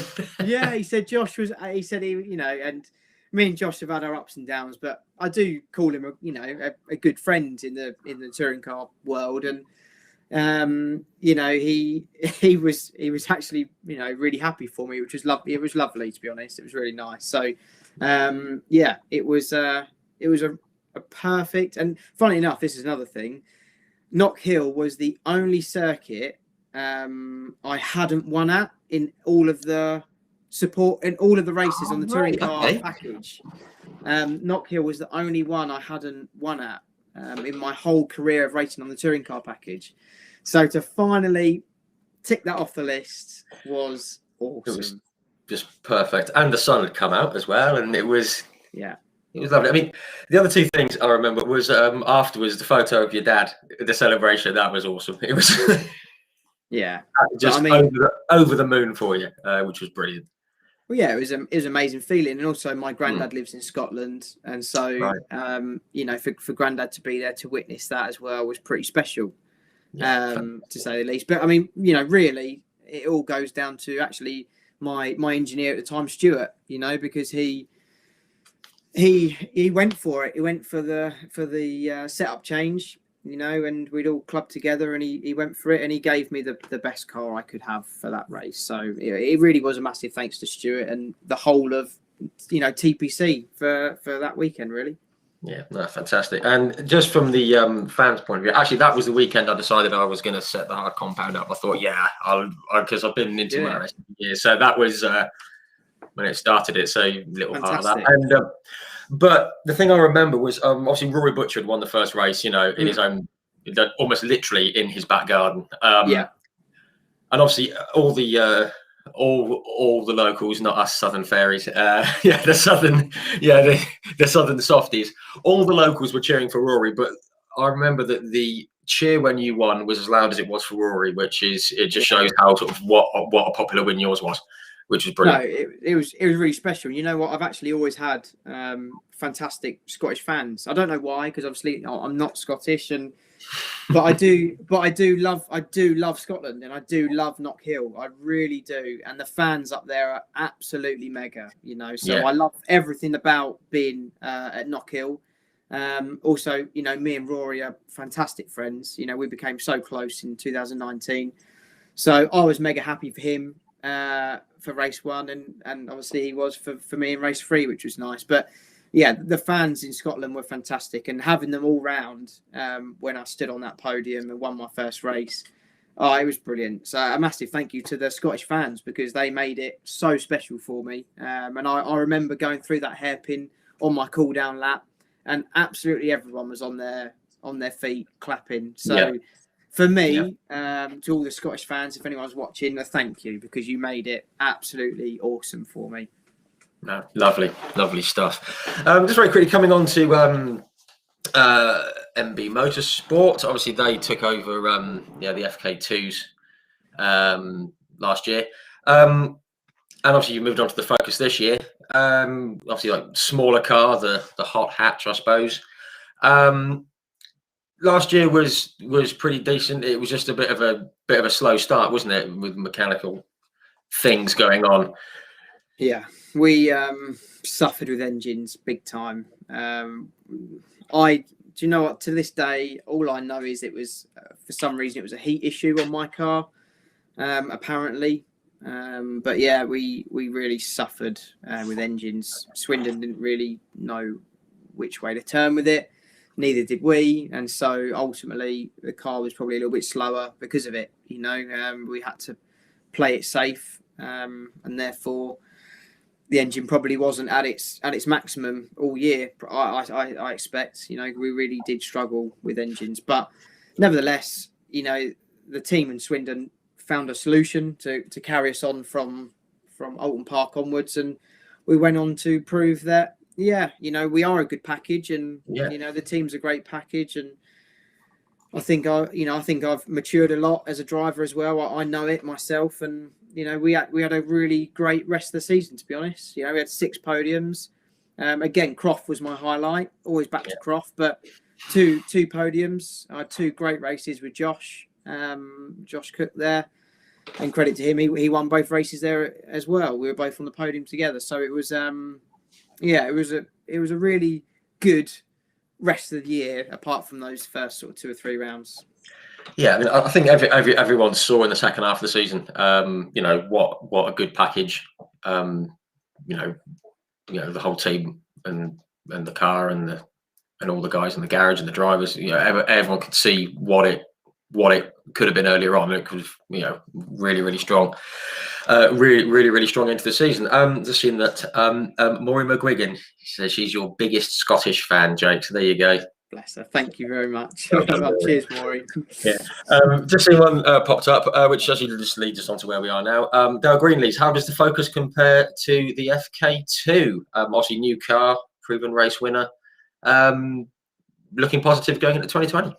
What? Yeah, it's I mean, I've asked this question a few times now, and in lots of ways they're very similar, and in lots of ways they're very different. I know it's the same with probably every car, but the wheelbase length is very, very similar to the FK2. So setup wise, I've sort of gone my own route with my engineer Craig to set my Focus up for this year, and so far I'm really pleased with it. In lots of ways it feels like a Honda, but at the same time, there's still work to be done for sure. There's still work to be done, and it's also the first time since my first race with Motorbase since I've not been on a Swindon engine. So back to a Mount Tune engine, and it's nice to nice to just, after what we had last year, it's just nice to get on something different for now and see how we get on. So yeah, it's nice to have a totally different package, really. Loving being back with Motorbase, and it's really a full circle, isn't it? Yeah, and really getting to grips with the Focus. But yeah, it's not done. Honestly, I don't know where we'll be at Thruxton for round 1. I mean, I'm pretty certain we will be up there, but I don't know where. I am struggling to find out exactly where we're going to be. I mean, it's such a tough. I mean, it's a tough. Well, we spoke to Michael Creech yesterday, and he said it's the. And Paul O'Neill, they both said it's the toughest circuit. It's a hell of a place to start for people like Jade Edwards and Rick Parfitt, and it's a Honda stronghold. It may as well have Honda above the door. And it's. So it's a tough one. I don't think we could be judging too much on the first round how the season's going to go. It's such a unknown, isn't it? Yeah, I think for me, you've knocked it on the head there. The Hondas are going to be fast because it is. If for some reason it's a Honda dominant circuit, it always has been. So I would expect, Flash and Robo to be up there, and likewise Cook and Creasy. I'm sure Jade will be there as well, but it's her first round, so we've got to cut her some slack.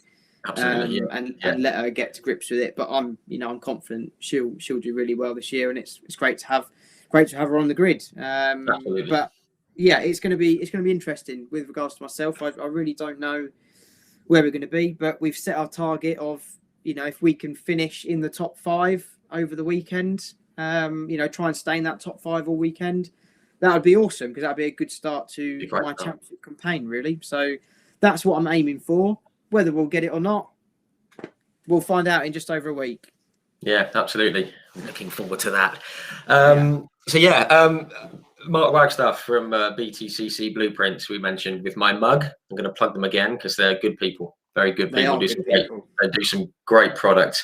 He said no pressure, but he's got £1 on you this year to win it.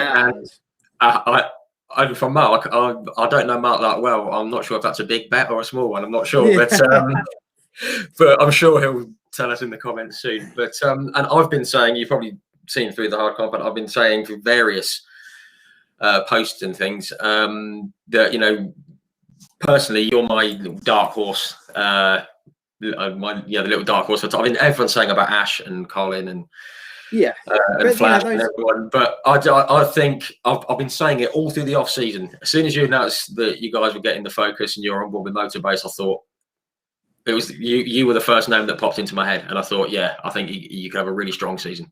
Yeah, I mean, those guys you just mentioned, they're going to be at the front.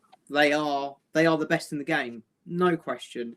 You know, Colin and Ash and Flash coming back. You know, they are the pinnacle of BTCC for sure. You know, and you know, no matter what we do, beating those guys is a massive accomplishment. You know, I managed to do it a couple of times last year, and hopefully we can do it more than a couple of times this year.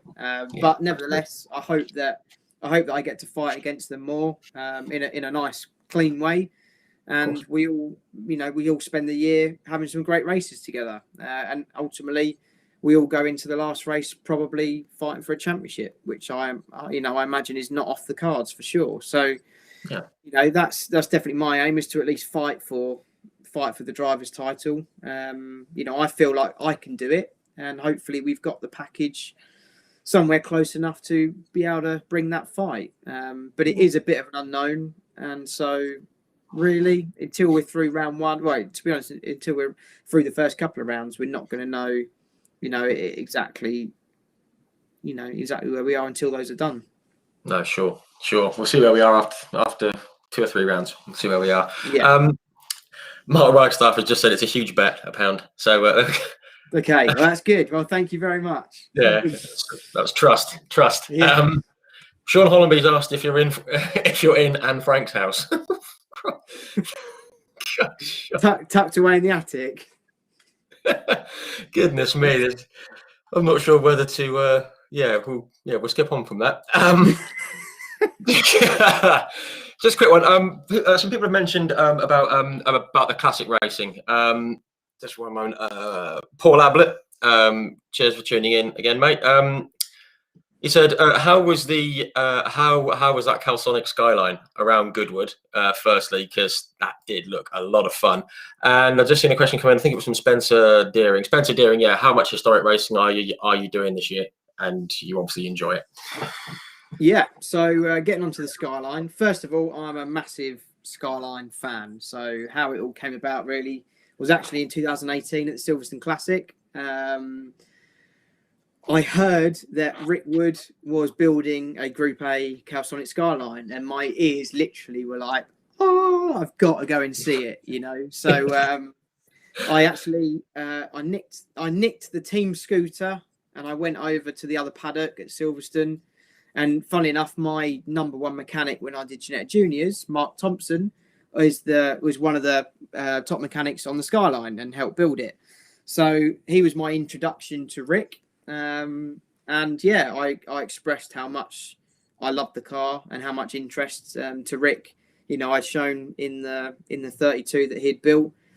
And he then rung me up a few months after Silverstone Classic saying, "Do I want to do the Gold Cup in the R32?" So that's how our relationship started with Rick. Right. And now me and Rick are very close friends. And you know, when the opportunity arises, he lets me drive his Calsonic R32. And at Goodwood, yeah, I mean, a lot of people have mentioned that lap, so to speak. And yeah, I can, you know, assure you all, I put it all on the line for that one. Awesome. You know, Goodwood was an amazing event. I've been trying to get into Goodwood for a long time because I do love my historic racing. In some ways, probably more than touring cars, you know, but in other ways, touring cars bring stuff that the historic stuff can't, you know. So it's a real 50-50 for me in terms of a pure driving thing. But yeah, that lap, it was awesome. You know, it did look absolutely brilliant. So from inside the car, I can only imagine. All I can say is it was fast. Like really fast. Yeah, you know, Rick gave me some brand new uncut wets, which were the tyre of choice because they're basically, you know, they're good for like 2 laps. That's it, you know. So yeah, he gave me the best tyres he could. Obviously, I did all my efforts into warming those tyres on the way to the line, and then yeah, we engaged fighter pilot mode for that lap. And yeah, I really had to hang on to it because she was dancing and pogoing all over the place, and we were laying down some big fat dirty lines everywhere. But it was amazing, you know. I absolutely loved it.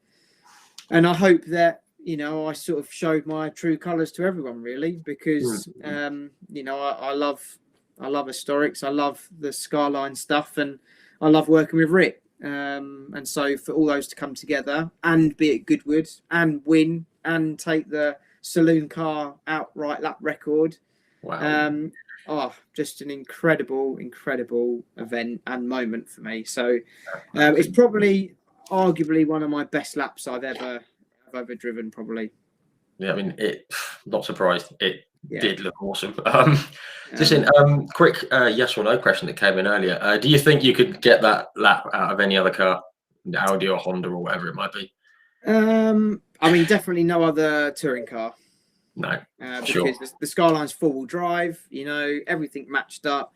In terms of a one-lap attack, I don't think in a touring car form there's anything that will beat it. No, sure.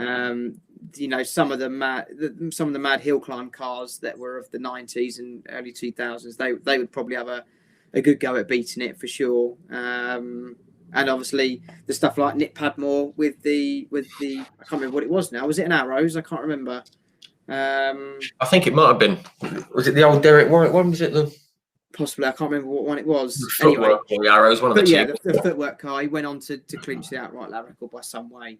You know, only stuff like that, or some of the big LMP1 cars are probably going to beat that lap time. But in terms of touring car form, I don't think any other touring car would get on par with that. I mean, Tom Ingram was in his Corolla in the same event, and he was, you know, a long way off what we did in the Skyline. So, yeah, a very proud moment for me. And I'm, you know, very honoured that Rick let me drive it and Goodwood let me enter.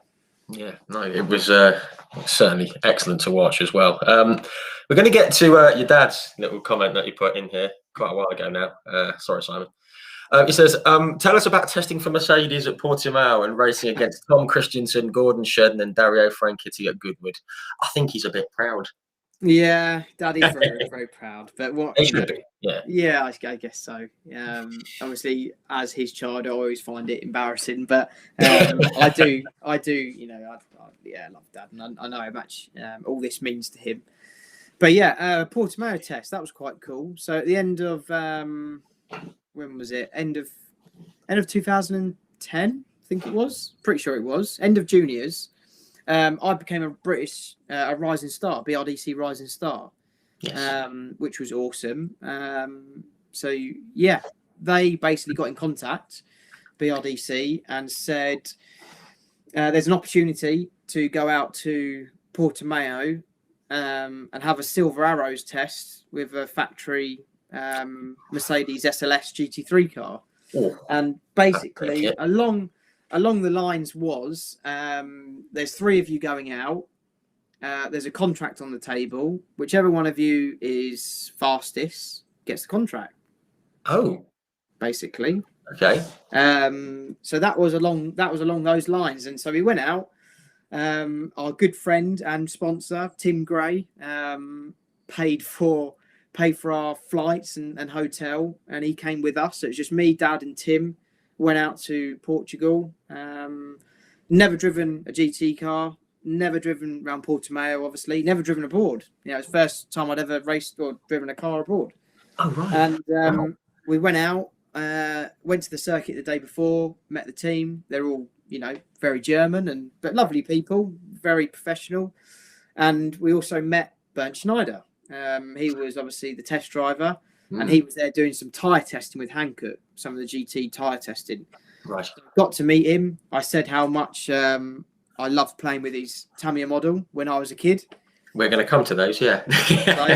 And yeah, so we got chatting. Really amazing to meet Bernd Schneider. He's a true legend, and lovely to speak to him for that one occasion.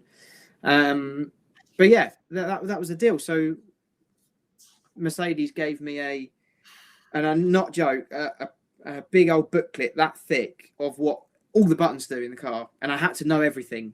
So we were at dinner that night, and I was just literally eating my spaghetti bolognese or whatever it was at this nice little restaurant, just flicking through all these pages, thinking, how the bloody hell am I going to remember all this? You know. But I knew enough to get me by, and so we rocked up, did the seat fitting, got comfy. The other lads went out, did their running, and I thought it was a bit strange because I was the only one who didn't have new tyres, so I was a bit like, this is a bit odd. So I felt a bit underhand, to say the least. You know, a bit pushed to the side in that instance. Wasn't getting quite as many laps as them, but we went out, did a practice. All was all right. We literally had 2 goes in the car, so I did a bit of practice, and we were close to them, but it was a big step for me coming from a Ginetta Junior to a full GT3 SLS. And then they said, right, this is it, type thing. This is your go for it. The other guys went out, brand new tyres, boom. Bill Bernstoff was the quickest. He went on to do a load of ADAC F3 and all that type of stuff, I think. And he was quite a lot quicker than Mika Vähämäki, I think his name was the Finnish driver who was also doing it. And I got in with Emil's tyres that he had just burnt the best off. And I went like 6.5 tenths quicker than the pair of them and got it. Wow. Which was really cool. Wow, that's cool. So we got out of the car, and the team took us into the back of the truck to have a conversation. And they basically said, okay, we will give you the contract, but for the first year, you have to pay £250,000 in 2 weeks' time. And we were just like, well, that's that gone. That is some pretty hefty small print. Yes. Wow. It would transpire that, you'd only have to pay that for the first year, and then the other 2 years are free. And at the end of it, you get a DTM test and all of that. But it's still 250 grand, isn't it? Yeah, when we've had to ask our good friend Tim to pay for the flights and the hotels out there, sure, 250 grand's out of the budget, unfortunately. So that was that. Shame. What a shame. But and an experience I will hold with me forever. But it wasn't meant to be. No, unfortunately not. No, I wasn't aware of that. But bit of a shame at the end. Just going to, it's been an hour and a half. These things fly by. These things they're absolutely flying. Sorry for keeping you so long. It's all right. Someone actually said, what's the nicest thing anyone's ever said to you in the BTCC? And on the flip side, what's the worst? I think we know what the worst one is. I think we touched on it at Oulton Park. Yes. Yeah, right. Fair enough. That probably would be the worst. The best thing, what's the best thing someone's ever said to me? I don't know. Sean has said some very nice words over the time. He keeps saying that, I wouldn't tell it to his face, but he's actually quite good. That's what he says. So Sean has said some nice things, but really, I guess I've had a couple of comments from people saying that one day I will get that championship, and that's pretty nice to hear that people believe in me that much that they think I can do it, So at the end of the day, it's those people that drive me to succeed, really. So so it definitely get a lot of nice. The nice comments definitely outweigh the bad ones, so that's good. That's the main thing. Right. Those cars behind you, there's been a lot of people asking about them. I'm not even sure what people want me to ask you about them. I mean, I think it's just I think the main one is, how did it start and how many have you got? So it started when I was a little kid, definitely. Dad bought me, I've actually got another one behind me, but a D2 Bernd Schneider CLK DTM car. Can't remember what birthday it was. Dad, you'll have to write in the comments which one it was. I think it was like my 7th or 8th birthday. And fell in love with Tamiya and RC cars. Absolutely. Fell in love with them. Had a couple from then on. Raced them a bit when I was younger. But then Ginetta Juniors took over and I stopped all RC stuff, really, because at that time, all I was interested in is racing real cars, really. Which is sort of fair enough. And now how all this has started behind me, started thanks to Dad again. In 2017, Christmas 2017, he bought me a brand new in-box kit, Ford Mondeo. We can just see it. That one. There she is. So he bought me that for Christmas, and I built it, and I just loved it. I did it properly this time, not like you would when you were 7 years old. You know, did it by the manual, and it came out perfect. And from then on, it grew really. I mean, I got the odd one for Christmas or birthday from Dad, or I would go and get one or find the good deal on eBay. You know, that's what you sort of do. And yeah, the Tamiya addiction took over, to say the least. And then once lockdown happened, obviously last March, and then second lockdown, that's when it really took off. So yeah, basically I started to earn a bit of money. Actually, I was searching all the auction sites all over the world to try and find them, and importing them into the UK, and I'd get a couple, you know, for myself and a couple to sell on, you know, make a little bit of money on to pay for the ones that I've just bought, so type of thing. So just, you know, a bit of flipping, and somehow I ended up with 37, 38, something like that. Excellent. So excellent. Yeah, it's a pretty awesome collection. If you're into your RC cars and specifically Tamiya, then it's basically Tamiya heaven up here, for all touring car and GT stuff. So yeah, very proud of my collection. I guess it's a belter. It's something very cool. It's my hobby, you know, really. I do enjoy it. I'm a massive kid. Not all of them are built. I've got quite a lot that are unbuilt, but at the same time, yeah, I love it. So it's cool to have something like this. Awesome. Your dad actually just put in, he said it was for Christmas, apparently. Yeah. When you were 7, after the McRae Focus, the birthday before. Yeah, I had to get a McRae Focus again. So yeah, I got both of those cars again, as childhood memories. Yeah, brilliant. No. Sean Hollenby just said that he used to have a girlfriend called Tamiya. How times have changed. Trust Sean, eh? Yeah. Thank you, Sean. And yeah, your dad's just said, show us some cars or some of the Scale Electric collection. Well, I mean, I don't know if the internet will stretch, but we'll give you a quick. We'll just have a quick look. You can blame your dad for having to get up for this one. So this one's quite cool, actually. This is my Focus, my Honda from last year. This is just a shell, but a guy called Basil Airbrush made this for me. And it's cool. I haven't run it yet or anything, but very nice of him to paint me an FK2. And then all of these are Tamiyas. So we got some pretty cool stuff. A lot of unbuilt boxes at the bottom as well. And then my mad Skyline collection, there's a few there, but also all my body shell boxes that are just Skylines, really. So cool. And we've also got a couple more up there. I don't know if you can see. Oh, cool! Yeah, there's my McRae Focus, and the best looking Formula One car ever. Yes, the Jordan.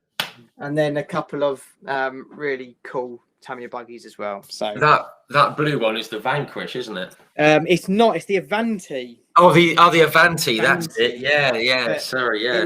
It was arguably Tamiya's most prestigious buggy that they made. So no, the Vanquish was the other one. No, that's right, the Avanti. Yeah. Yeah. That's the one I wanted. I ended up with the Grasshopper too. Yeah, that's quite a bit of a downgrade, that one. Yeah. But no, I mean, I'm not sure if my dad's going to watch this, but I think he might have just bought me the cheapest one. So, but it was brilliant. I loved it. We painted it, and great fun. Loved it. So for me, this is my hobby, really. RC cars, and the collection slowly keeps growing. Excellent. Good. Yeah. Being a big kid is never, ever, ever a bad thing. No, indeed. Right. Quick rattle through just some fun questions right towards the end. Favorite motorsport outside BTCC and historics? Good question. I mean, probably the WEC stuff, WEC. The Le Mans. When it's the really good rounds. I've also actually got into sort of the IndyCar stuff recently. Sort of, the on-road stuff. When they show it on Sky Sports. it's mega to watch. And watched what was that track? Where was they host the first round where Alex Plough won? Barber Motorsports. Oh, what a track! It looks awesome, doesn't it? Amazing. What a race that was as well. So, I've actually got into IndyCar a little bit recently. Started watching it, so I've started watching this season anyway. So, enjoying watching that. To be honest, that's really cool because it's so. Yeah. In lots of ways, obviously, it's similar to Formula One, but with it being one make and they can actually get close to each other with the aero that they run, it makes for a really, really good, interesting single-seater championship. So, absolutely. And some of the road courses they run, I'm not so fussed about the ovals, but the road tracks, some of them are just mega. Yeah, well, I think we spoke with Emily Linscott last week. She's out in the States doing some really good stuff, and she said that her favorite is Road America. I hadn't even finished asking the question, and she went Road America. I was like, fine. Yeah. That is a mega track. They've got some amazing road courses out there. And I must admit, no, Mark Wagstaff, not bikes. He keeps having a go at me because I like me bikes, but leave it, Mark. Come on. No, my first love was IndyCar. Sorry, it was F1 when I was 6. You can probably see pictures behind me. Yeah. So I'm old. And then I saw the Indy 500 in '88, and I was just hooked. Yeah. And then BTCC, and that came. So yeah, I'm glad you said IndyCar because I love it, but no one listens to me. No, I wouldn't. Normally. Up until now, I've not really paid much attention to IndyCar, but I watched the first round at Barber, and I thought that's cool. So I've started getting back into it, to be honest. So that's it probably. No, good stuff. Toughest competitor in the BTCC? Crikey, that's a question, isn't it? I mean, for me, it's probably got to be Sutton. I think we're quite similar in lots of ways. He's very aggressive. I think everyone would agree who race against him. He's very aggressive in the way he drives. Sometimes hinders him, and in other ways, obviously, pays dividends really for him getting the moves done. So yeah, he's probably the hardest cookie to race against. But likewise, all the top boys are really hard to race against. Absolutely. Colin is just super slick, clean, mega cut driver. He's just a machine, isn't he? He just gets the job done. He's actually really good to race against. Hardly any contact, leaves you the room, all of that type of stuff. But probably the one I've had the most actual clashings with is probably Josh Cook. I think we are very similar in lots of ways. I think we both are happy to admit that, I guess. All the races that we're fighting head to head against, we are very tough competition for each other.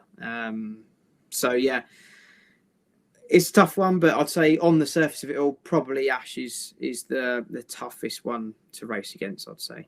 No, sure.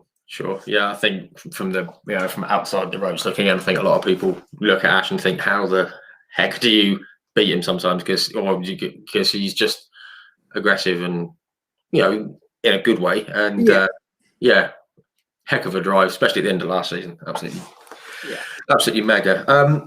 This is an interesting one that someone actually sent in. Is there a BTCC driver that you'd like as a teammate? Just wondering if Mark and Sean and Mark Blundell and Sean, I wonder if they're watching. I mean, first of all, I love I'm really looking forward to being teammates with Ollie Jackson this year. Lovely. I really am looking forward to it. Me and Ollie have always sort of just missed each other in terms of being teammates. We were both at AMD, but not at the same time, and so on and so forth. And so now finally we are teammates. So I'm looking forward to it. But in terms of someone who I would actually really like to put myself up against head to head, it is Colin. Because for me, he's the most rounded driver in the series. 4-time champion. Mega driver, really cool guy. And if there's anyone I'd love to put myself up against, it would actually be Colin. So if at any point I get to be teammates with Colin, then I'd really enjoy that. Actually, I think it'd be really interesting to learn from him. I think that's a pairing. I think a lot of the fans would like to see as well.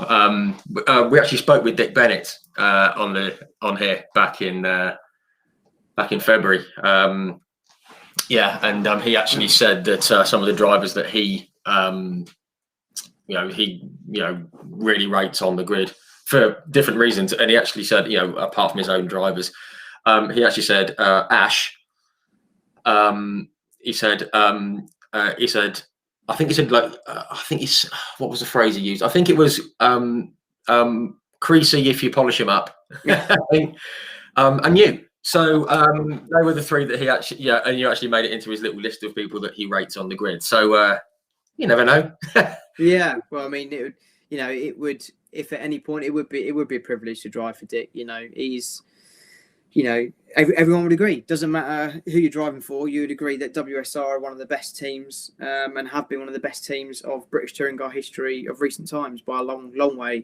And obviously they've won the Constructors' Championship and Drivers' title numerous times now. So it would definitely be an honour to drive for Dick at some point. Before I guess he packs it all in at some point. It'd be nice to drive for him. But for now, I'm so happy to be with MB, and look forward to our journey this year. Yeah, fantastic. Obviously, I think we kind of gathered that your favourite car was the Skyline. Is there one track that you? Is there a favourite track of yours that you've not driven that you really want to go for? There's lots, to be honest. There's so many good tracks. I mean, there's so many good ones in the States, in Japan, and obviously in Europe still that I haven't driven. I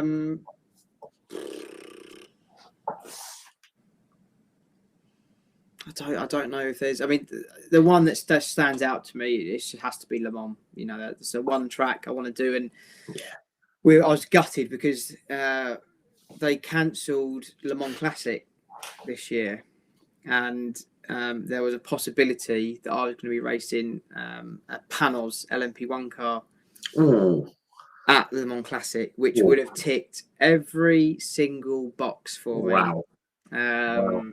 But unfortunately, at least for another year, that will have to be missed. But my current historic stuff, a lot of it, although yes, I drive the Skyline with Rick, a lot of it is with John Danby Racing, JDR, and I have some really cool customers and clients that I help coach and race with. The Fens, Paul White, and obviously of recent times Simon Watts, who owns some of the cool Le Mans cars. So there's definitely some cool chances to race some really cool stuff and be with those great people. I love working with them. So who knows what's on the horizon? But one thing's for sure is I will be getting to drive the Panos soon. We start testing with that, so that'll be really cool. Oh, fantastic! Something to look forward to. Right, I think again, this has flown by an hour and 45 minutes. We're not going to keep you any longer. Just want to say one thing. Obviously, you got your teammate Ollie Jackson this year. Lovely bloke. He's actually come on here a couple of times, and he came on. Right, I'm just going to say this very quickly. The first time he came on, I think it was on a Tuesday or a Wednesday night. The next round was Silverstone, and he won.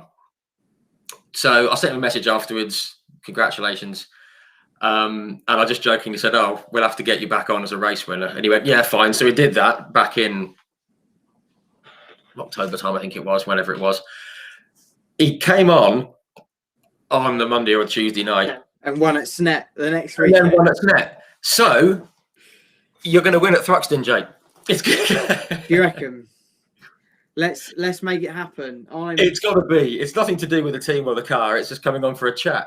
I'm feeling confident. Let's do it. That's it. Yeah. No, great stuff. Look, Jake, thank you so much for sparing your evening and for coming to have a chat with everyone. Thank you to everyone for joining. Got a lot of viewers. Thank you for all your questions and comments and everything. It's been brilliant. And just want to wish you a lot of luck for the season, Jake. We'll be watching very closely. And very good luck to you, to Ollie, Andy, and excuse me, and Sam and all the MB Motorsport and Motorbase guys. Wishing you all the best. Thank you very much. No, thank you for having me on, and thank you to the Hard Compound for everything. Really, it's been a really good evening. And again, thank you to all our viewers for turning in and watching. I know we've chatted an awful lot, but it's been good fun. So thank you for hearing my story. Anyway. No, it's brilliant. Yeah, we've it's flown by, but well, I think it has. I hope it has for you guys. So yeah, thanks a lot, Jake, and yeah, we'll catch up with you soon. Cool. Thanks, guys. Cheers, mate.